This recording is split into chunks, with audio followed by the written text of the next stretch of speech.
Welcome to Future Thinkers episode number 53.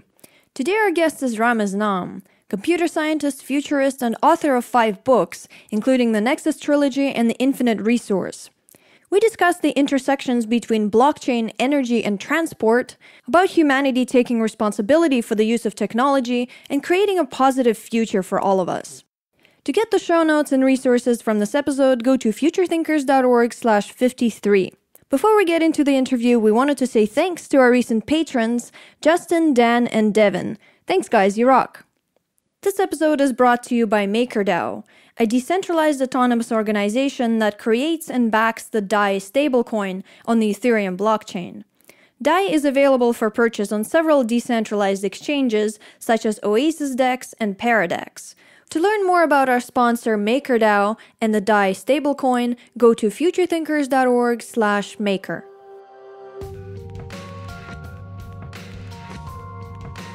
Welcome to futurethinkers.org, a podcast about the evolution of technology, society, and consciousness.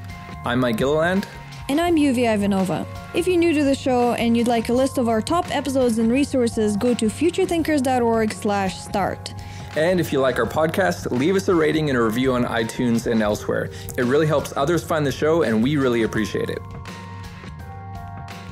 So, I'd like to know, why are you such an optimist about the future? Oh my gosh. There's multiple reasons. I think, one is looking at the past. And if we look at the history of humanity, especially the last almost 50 years now, since 1970, we just see that almost every trend for humans is improving. People in poverty, people in hunger, going down, number of people who can read, internet access, democracy in the long view, getting better. So I think if you step back from the news and all the bad news that sells us to get our eyeballs and get our attention, and you look at the numbers, that's what you see. Neil deGrasse Tyson says, if you want to understand the universe, you have to speak mathematics. And it's not complicated mathematics. The state of humanity is improving, but it does mean pulling back from the horror stories and looking at the actual numbers. I think that's something that people don't really notice because they look at the things that resonate to them on a human level, that there's a terrorist attack here or there's pollution there, and they don't actually look at the overall trend. Yeah, I think that's totally right. We evolved before media. So in our evolutionary period until, 100 years ago, or even before that, before newspapers existed, before like 500 years ago, if you saw a murder, that meant that it happened right in front of you. If somebody told you about a murder, then it must have happened to one of the 70 people that you knew. And now a murder can happen halfway around the world and a billion people see it, and our instincts, the way that we process that information, tells us emotionally that it happened near us, and we're not prepared for that. That's so true. Because we have sort of a media background, we've studied the broadcast era and media and how that has changed culture and society over the period of starting, I guess, around the 1970s and then just getting worse and worse. So it's interesting that you've kind of latched onto that one too, as broadcast being one of the, I would say, most effective way to get people to be afraid about the future. Yeah, and it doesn't have to be that way, but we're asymmetric as human beings about our views of good news versus bad news. We quantifiably, inside experiments, we respond more sharply to a loss than we do to a gain of the same size. And so bit by bit, a media environment where clicks or eyeballs or attention get monetized capitalizes on that and then amplifies it. So it seems like in a lot of your talks, you're focusing on the numbers, on convincing people that, look, it's not so bad as you think it is. So what are some of the straight facts that you've uncovered in the last few years? What is actually giving you optimism? I'd say first we have to understand that the default state of humanity is abject poverty. That's how we existed for 100,000 years. And poverty is plunged since 1970. Number of people living on $1 a day has dropped by a factor of 5 or 10. What data set you look at, literacy rates are at an all-time high. The number of people who are hungry in 1970, almost 40% of the world lived in sort of hand-to-mouth food scarcity, and now it's less than 10%. That's dropped by 75%. Warfare is down. Steven Pinker talks about this a whole lot. Violence is down in the U.S. Violent crime is back to levels of the 1950s. It peaked around 1970. Our life expectancy was 30 years, 33 years in 1900, and a century after that it was 66 years. Infectious disease is dropping. The number of people that live in a democracy is at an all-time high, more or less. So those are some of the things that I look at and say, wow, it's clearly the best time ever to be born on planet Earth today. And if the trends continue, and they have been, it'll be an even better time 10 years from now. So a lot of people talk about job loss being a big factor. Actually, on our last episode, we had Guy Standing talk to us about basic income. What's your view on job loss and basic income being a potential solution? Yeah, it's a really good question. So I think that this idea that technology and automation, everything from chatbots to expert systems to robots, are going to remove human jobs is intuitively very appealing. Definitely some jobs will be destroyed. Taxi drivers, grocery store checkout people. Those are jobs that are going to come under pressure. Will total human employment go down? I'm way less convinced of that. And I'm less convinced of that because this alarm has been sounded so many times. It was sounded in the 1970s. And what we found was that as automation destroyed some human jobs or automated those human jobs, it lowered the cost of living, it lowered the cost of those goods, it increased demand for them, and it created more new job niches than it destroyed. Will this time be different? It might. It's never happened this fast before. The pace of technological advancement is faster than ever before. The rate at which jobs could be destroyed is potentially higher than ever before. But I don't think it's a certainty. If it does happen, I think society should be ready. We should be experimenting with things. And I think there's a number of things that we should be looking at. One is, how do we improve education and job training throughout life? If AI is revolutionizing how lawyers work or doctors work or what it means to be a driver, or if in general software networks have totally changed how we deliver video, how we deliver books, how we deliver games, movies, TVs, why can't those technologies revolutionize teaching? Like, why couldn't you have an AI tutor on a cheap tablet or on your phone that was teaching you more effectively than most humans could, that knew you intimately what you were getting and what you weren't, that could rely on randomized controlled studies of what worked, that sort of thing. So I think that's just as important as basic income, because when I look at the future, the most likely outcome is not that total number of jobs will be destroyed, but that some jobs will be destroyed and new job niches will be created, but there'll be job niches that the truck drivers losing their jobs won't have the skills for. So can we help them move into it? Yeah, I think so. I hope so. And then I do think we should look at the social safety net. And I think some variant of basic income seems to be the most efficient way to deliver the social safety net to people, to give them the control of how those funds are spent. Do they need to spend it on housing or education or food or whatnot? And I think it's worth experimenting with that. We've seen experiments in the developing world. They've gone extremely well, and in sub-Saharan Africa and in parts of India. There's a little bit of experimentation happening in Scandinavia now. We have a lot less data about how well it works in a fairly rich country like the US or in European countries than we do about how it works in the developing world. And we ought to be doing those studies now, post-haste, to have that tool or whatever optimized tool we come up with in our tool belt.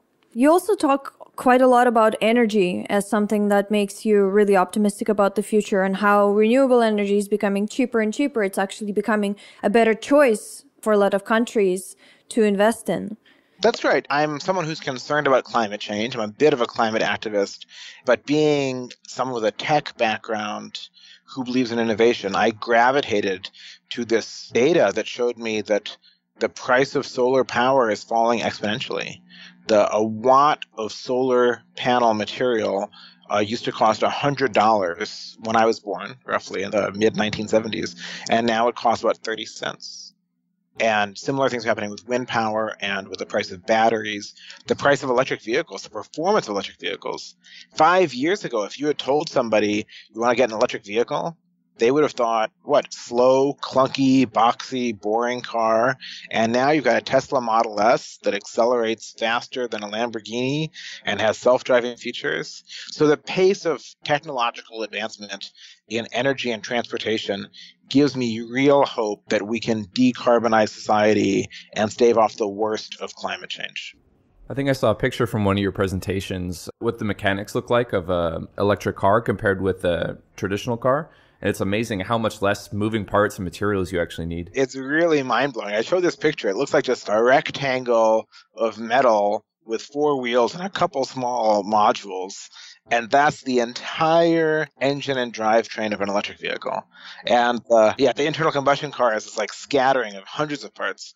So 1/10 the moving parts. It looks like already today in many parts of the world, it's cheaper to own and drive an electric car over like a 4-year period, say, than it is a gas car. Because an electric car costs a little bit more upfront, but the energy cost per mile is about 1/4 of what it is in gasoline, and the maintenance cost per mile, because it doesn't have so many moving parts, is about 1/5 of what it is with a gasoline car.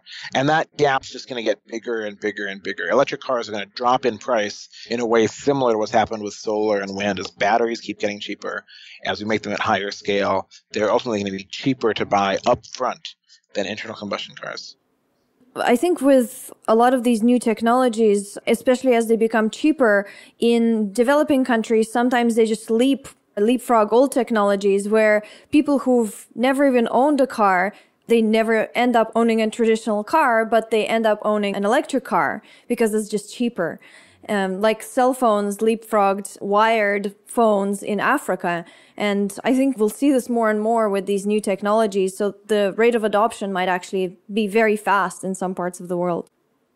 I'm totally with you, Yuvi. I think you hit the nail on the head. And maybe even skipping past car ownership at all. If self-driving arrives at the pace it looks like it might, and we can all hail basically a self-driving Lyft or a self-driving Uber that maybe costs half or a quarter of what an Uber does today, it starts to look pretty appealing if you're in a city and you have density to not even own a car at all. We talk quite a lot about cryptocurrency and blockchains, and we actually just started a new podcast about the subject just because we're doing it so much on Future Thinkers. So my basic point is that when blockchain interfaces with some of these traditional technologies, it's interesting because it removes the incentive monopolization and defense of platform borders. For example, Apple and planned obsolescence. There'd be no incentive for having planned obsolescence if the platform itself is owned by the people and the development and everything, and the costs are maintained by the people instead of by a company. So I'm interested to see your answer when you see technologies like blockchain interfacing with self-driving cars. Yeah, I think that's a remarkable observation. You put it very clearly in a way that I haven't heard before, that with the blockchain, you can have all the benefits of a network effect as Uber would have or as Facebook would have without a monopoly owner that's able to extract rents from that. So I think that is remarkable. Will it play out that way? I think there are certain pros and cons to that as well. How quickly can you innovate or evolve the platform? What's decision making like? I think those are all legit questions. But I do see places where blockchain and energy and blockchain and transport can really intersect. Those are actually, though, for me, not the number one places that I really see blockchain having a transformative impact. If I think about it, the transparency afforded by blockchain and the way that it can help the people on a blockchain route around censorship of various sorts, whether it's money routing around censorship. Venezuela would love to have better control of its currency right now, but the people would like to get their currency out in some cases. China, I think one of the reasons China has been a little bit cracking down on crypto is a desire to constrain the ways that its citizens can use that currency, or corruption. A lot of developing countries, even up to and including India, which is a multi-billion-dollar country, more than a billion-person country, and one of the fastest growing economically, are rife with corruption. And if you can put a whole lot of your interaction with the government, licensing, approvals, applications, interviews in the blockchain where anyone can see, I think you have a real ability to add transparency to those places, reduce corruption, and by doing so, speed up economic growth, speed up the pooling of people out of poverty, empower and free those people. And it'd be interesting to see what would happen with a rising billion or several billion coming up, getting education, getting access to the same kind of amenities and information and technologies that we have, and to see how much faster innovation would pick up. Yeah, I think we would see a real speed up in innovation in those situations. You've talked about this before in one of your books, haven't you? I have. In The Infinite Resource, which was mostly a climate and energy, food, water, solving natural resource issues sort of book, there was a huge emphasis on innovation as the way we do that. And if you talk innovation, in my mind, you're talking about human capital. And so you're talking about empowering people, educating people, of course, but also empowering them. How do you enable people to come up with new ideas the fastest? And that requires freeing people. People have to be free to make mistakes. They have to be free to try new things. We talk about permissionless innovation, right? And that's not a euphemism. It really is. If you have to ask for permission before you try a new thing, the number of new things that are tried is going to plunge. So you have to enable people to operate with less friction and with more freedom to try things and get things wrong. And that's been the brilliance of the Western system. And the American system in particular, America is flawed in a lot of deep ways. We don't have a really functioning safety net. We maybe have more tribalism than other rich economies, but we have the least constraints of any large country on people trying new things, coming up with new ideas. And that, I think, has helped foster that pace of innovation.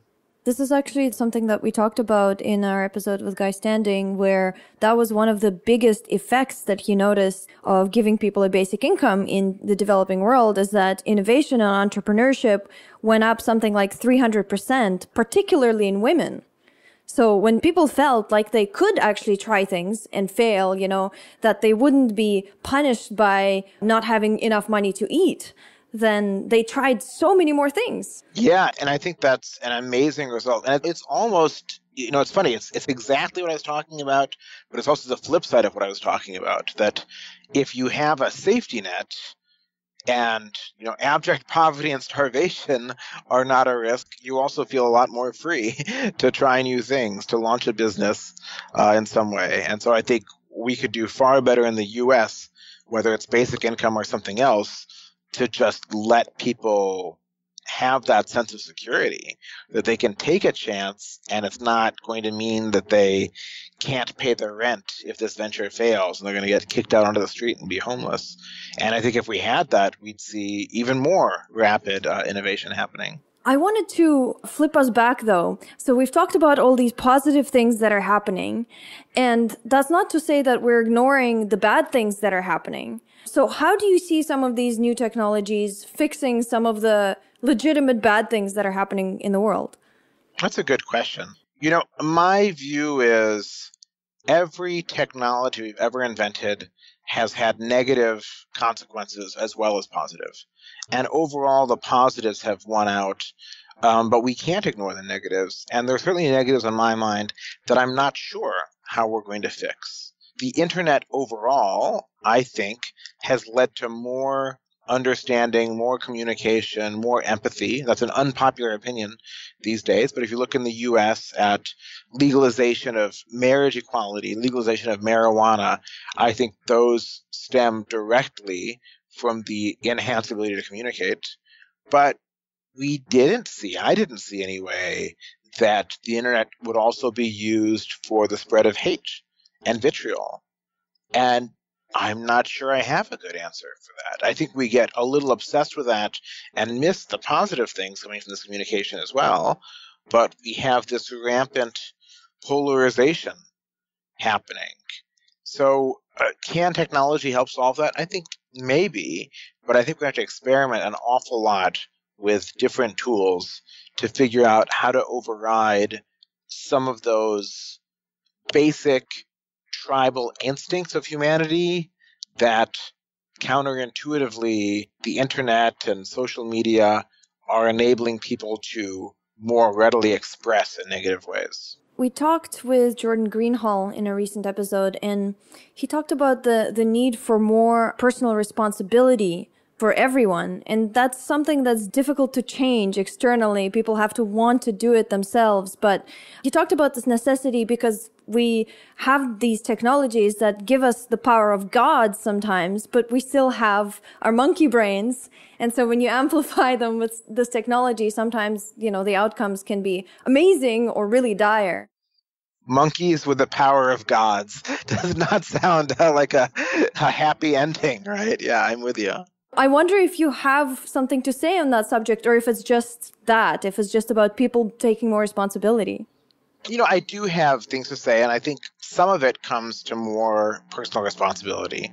So, for instance, I think self-righteousness and outrage are actually very comforting feelings, and they're a little bit addictive. David Brin raised that possibility in his most recent book, Existence, that outrage was itself addictive. And I poo-pooed it when I read it. I'm like, oh, David, what are you saying? But now that I look at politics in the Trump era, on both the left and the right, I think people like feeling outraged. I think it's a short-term high, but it makes them feel like part of an in-group. It makes them feel more powerful, lets them point the finger at somebody else. And outrage is sometimes helpful, but overall it's a destructive emotion. So I personally feel like I have a personal responsibility to try to understand the views of people who think differently than me. That's not a popular sentiment right now. And also, I'm a liberal. I feel that I have a personal responsibility to call out when I see fellow liberals saying something that's not true or exaggerated or whatnot. And that's also not a very popular attitude. Can certainly lead to people not being super excited about talking to you at times, or at least some people. It's interesting what travel has done for us in the observation of different cultures that take a lot more personal responsibility than we generally do in the West for our lives. Like, they're in Vietnam, for example, there's not a lot of traffic rules. Traffic is more akin to a school of fish than it is to anything orderly like it is in the West. And yet I see that is a way that people take more responsibility, and that bleeds into the rest of their lives. This society in Vietnam is a lot more entrepreneurial on average. People have to be entrepreneurial to live because there is no safety net. So I see that in the West, and I see people, especially young people, complaining about the way things are when things are actually quite good. They just haven't had it so bad that they have context for it. And David Brin, you mentioned in a conversation with us, I think I may have been taking sort of liberal complainer perspective, and he called me out on it. And he said, you should be more thankful for what you have, and you should, realize that you could live such a worse life. I agreed with him on that. I mean, people just don't have a very high degree of resilience especially with young people in the West. And they also don't have a high degree of perspective about what the world is like in other places or in other times.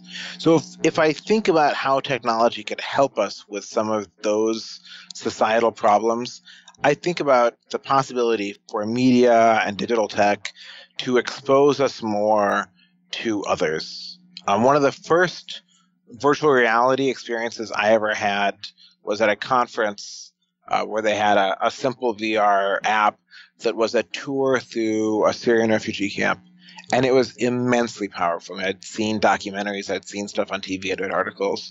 But when you were immersed in that environment and you were talking to a small child, in some cases, who was being translated for you, that was just overwhelmingly a situation of empathy, a tool for creating empathy.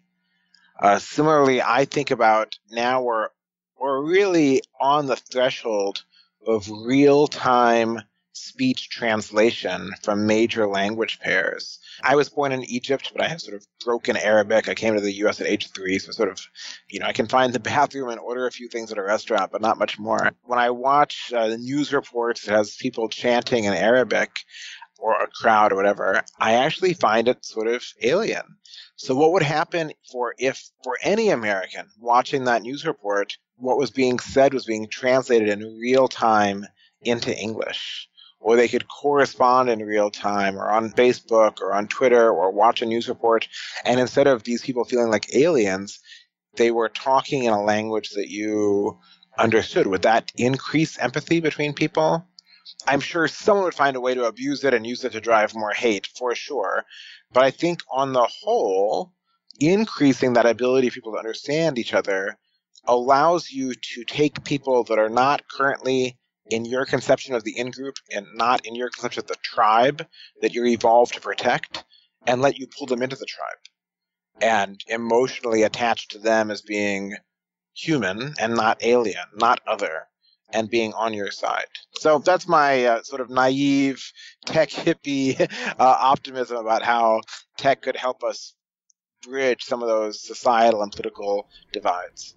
I completely agree. I spent the beginning of last year in Turkey, and there were so many times where there'd be some big public demonstration, it looked like to me, and I'd look around and realize, oh, everyone's wearing football jerseys or scarves, and they're actually like cheer with so much energy. It almost looks like a violent protest is about to erupt, but they're actually just cheering for a football game. That's amazing, isn't it? It's just, taken out of context. If you're not there on the ground seeing that, you could take footage of that and reuse it any way you please. I wonder, though, because, in the States right now, there's so much divide between the political extremes, and people do speak the same language. And sometimes they even come from the same background in terms of their upbringing, and yet they end up being so polarized. So I wonder what we can do about that, if there's any way to bring people together in a meaningful way. I think, believe it or not, that it is happening. There's this survey in the U.S. called the GSS, the General Social Survey, and they've been running it since the late 1960s or early 1970s. And they ask people, would you vote for someone like this for president if you agreed with all of their positions and they were in your party? Would you have someone like this over for dinner? Would you be okay if someone like this moved in next door? Would you be okay if your child dated someone like this? And the someone like this, those categories are Black, female, gay, Muslim, atheist, Mormon, Jewish, liberal. And on almost all of those axes, except actually political party, but on race, color, sexual orientation, gender, religion, Americans have gotten palpably more tolerant. So underneath the covers, we are actually moving towards more tolerance. And it has happened, about half of that has been because people have died and younger generations are more tolerant. But about half of it is people over the course of their life, on average, become more tolerant. And that's a shocking finding, right? We think of the old as being more conservative, more intolerant, and that's because they're from a previous generation.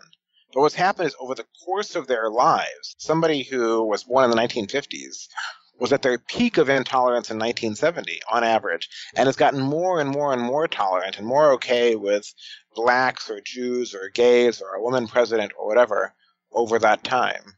So while the hatred is there and the polarization specifically on the issue of party is at an all-time high, in every other way in the U.S., that empathy has gone up. So that gives me hope that we can find some ways to bridge that conservative versus liberal divide as well. Wow, that's a hell of an insight. Yeah, I had no idea. A lot of people don't know about it, and they don't want to know about it, to be honest. It kind of brings me back to the broadcast era thing we were talking about earlier. Like, it just amplifies what people are afraid of, what they don't want to see. It amplifies the division. But it's so nice to hear. You are one of the few people who are actually able to give the numbers when we're talking about subjects like this. So it's interesting to hear that it's actually still on the rise, like Acceptance. acceptance, yeah. The one thing I'll say that is a danger to my thesis is basically tolerance has gone up on all of these axes except political party identification. So where white Americans once feared blacks, now race is fine with them. Black or white's relatively okay, but if they're a Republican, Democrat is far less okay. So it might be that, we're tribal creatures, and you were talking about a football match in Turkey, in the same way that people attach their emotions to their team and get riled up on, is their team going to win or not? And the losing team in a match sees their testosterone levels drop for several days, and it sort of attaches to this built-in tribal package in our cognition when we evolved. I think people do that with their political party affiliation too. And so we might need to rethink what it means, what a political party is, how we do votes, how we do sides, in order to break out of the hold that our tribal brain has over politics now. That gave me a very funny thought, but I was thinking about consciousness hacking and how we can take these kind of monkey urges and redirect them to something more useful. And if we have to be against something, then can we invent like maybe even a non-existing enemy for humanity to be against, or some sort of force that is non-human, but we could personify it, anthropomorphize it to make people feel like it's an actual opponent, just to redirect that energy somewhere else so that we're not pointing it at each other. Well, you notice how every new movie out that talks about or deals with the subject of artificial intelligence is generally about the big bad AI that takes over. I wonder if that does have any kind of effect on people to be a little more aware, a little more cautious, that sort of thing. Because that is necessary to be cautious of AI. Maybe. I think that's a really cool idea, UV. It makes me think of Watchmen, where in Alan Moore's comic book, have you guys read Watchmen? No, I've seen the movie, but haven't read the comic book. So the movie has the same thing, which is that the Ozymandias, one of the main characters, basically invents this fake plot of an enemy that doesn't really exist in order to soothe the tensions between the U.S. and the USSR in the 80s, and to bring humanity together to face this other threat, which is fictional. But he tries to convince people that it exists as a way to get them to come together. So maybe, I think there's something there, and I hope it's not AI, actually. I hope that that's not what we pick. But maybe we need almost like a humanist religion where we anthropomorphize entropy or hatred or poverty as the enemy that we're fighting against. I think that bears some thought. It's interesting that you bring up religion, actually, because it seems that it's one of the things that unites people the most, with all of its downsides, obviously. But in Christianity, for example, there's a very clear, you're pro-God and anti-devil, and it unites people. So I wonder if we could have some sort of, fake alien race or something that doesn't actually exist. All of a sudden, you're like a propaganda ministry over here, Yuri. How quickly the tides turn. You're like, we need to trick all the people. I really wonder. I mean, you got me thinking. You'd be like, maybe we don't have to trick people, but can we tap into that package, that us versus them package, right? If we evolved on the savannah and you knew 70 people and they were all us and everybody else was them, can we, without lying, while being fully honest, like sports doesn't lie to you. They don't tell you that the other team is actually evil. But while you know that it's entertainment, people still spend huge amounts of emotional energy cheering on their team. So maybe there's some way to be utterly upfront and honest and yet still tap into that tribal instinct and even the instincts in something greater, the connection to the spiritual in a way that unites us. I don't know. That's a really, really robust area to think about, I think. I've spent a lot of time in the last few years studying Joseph Campbell and storytelling, and I think that is accomplished quite well in The Hero's Journey. But the problem is, I'll use the new Star Wars movie, for example. There's a reason that these patterns of the hero's journey actually work and that we really like them. And there's not a lot of following of that, I find, in big Hollywood blockbusters anymore. It's kind of like, do you know the concept of a Mary Sue? Yep. Yeah, exactly. Like Rey in the new Star Wars had to work very little at anything, was just kind of an expert at everything. And the conflicts in that movie felt very artificial. There was no reward as a result. And I can see that manifesting in the way people are in the world as well, like especially in the West. There's not a lot of expected effort to get your reward.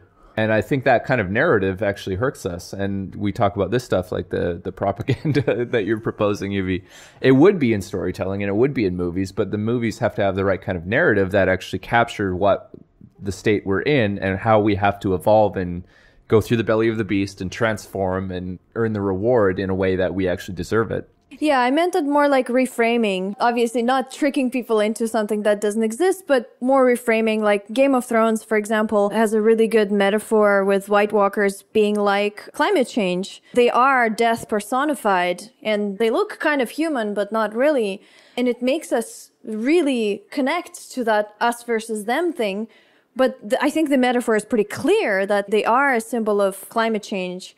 So, something like climate change for us is difficult to wrap our heads around, and it's difficult for us to think of why it's important and how we can try to change it. But when it's personified as something that looks human, it connects for us. Yeah, I think it does connect.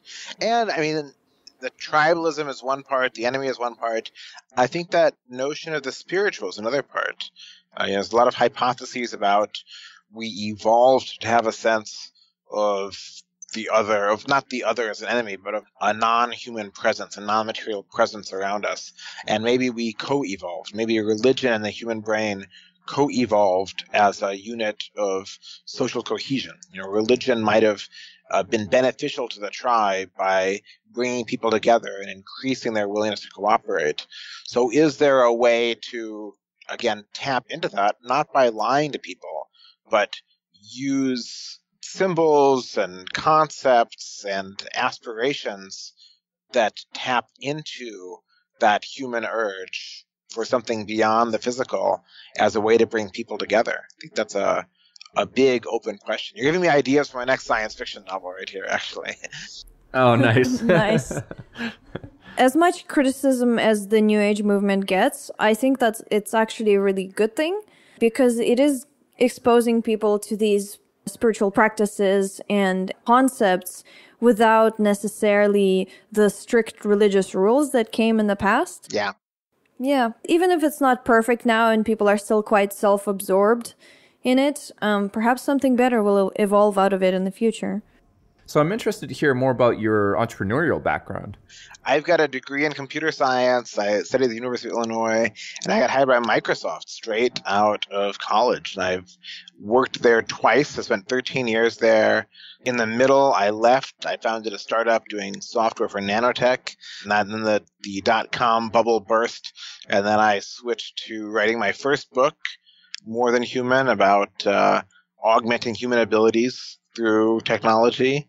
And then I went back for my second stint at Microsoft. So I've had a number of careers, really. I've had a computer scientist. I've had a nonfiction author. Clean energy work is really what I do right now. I'm sort of a paid speaker for clean energy, educating people on what's happening in solar and wind. Science fiction author. To me, the common thread is they're all about the future. They're building the future or pointing the way towards the future in one way or another.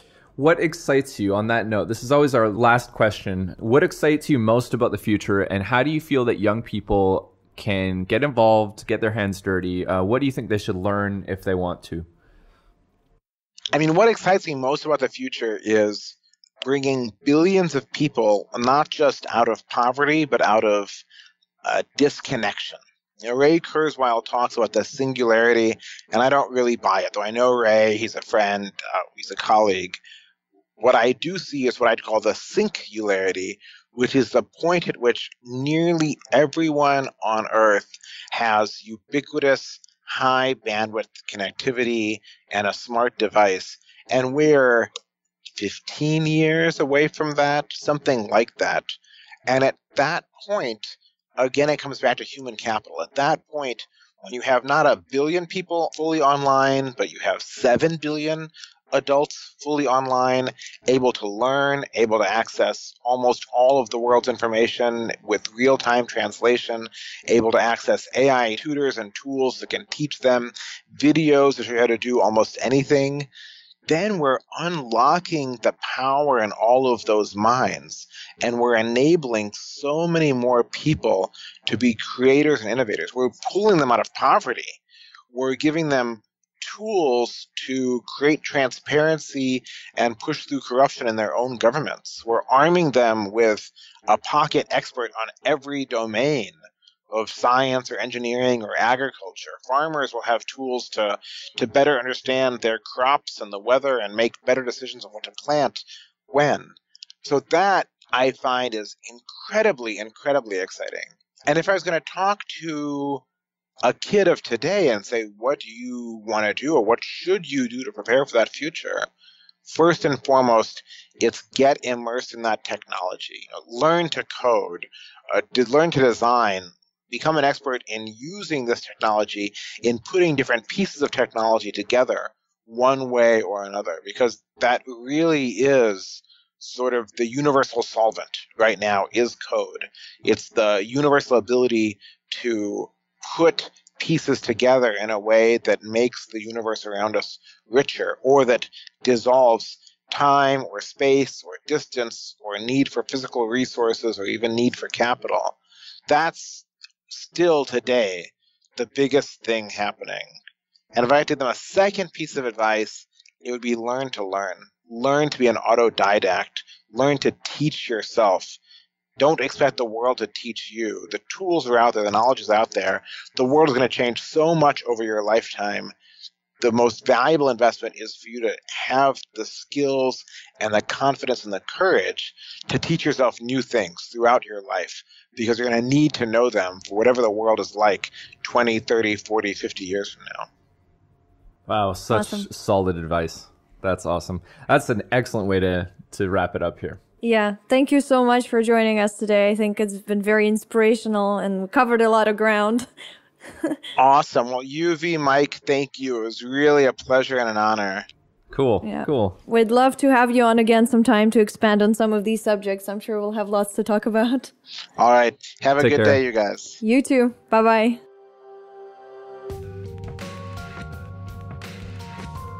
All right, thanks for listening. To get all the show notes and links from this episode, go to futurethinkers.org/53. To learn more about our sponsor MakerDAO and the DAI stablecoin, go to futurethinkers.org/maker. If you're new to the show and you'd like a list of our top episodes and resources, go to futurethinkers.org/start. If you want to sponsor our show, go to futurethinkers.org/sponsor. If you like our podcast, leave us a rating and a review on iTunes and elsewhere. It helps others find the show, and we really appreciate it. Thanks for listening, and we'll see you in the next episode. Bye. Bye.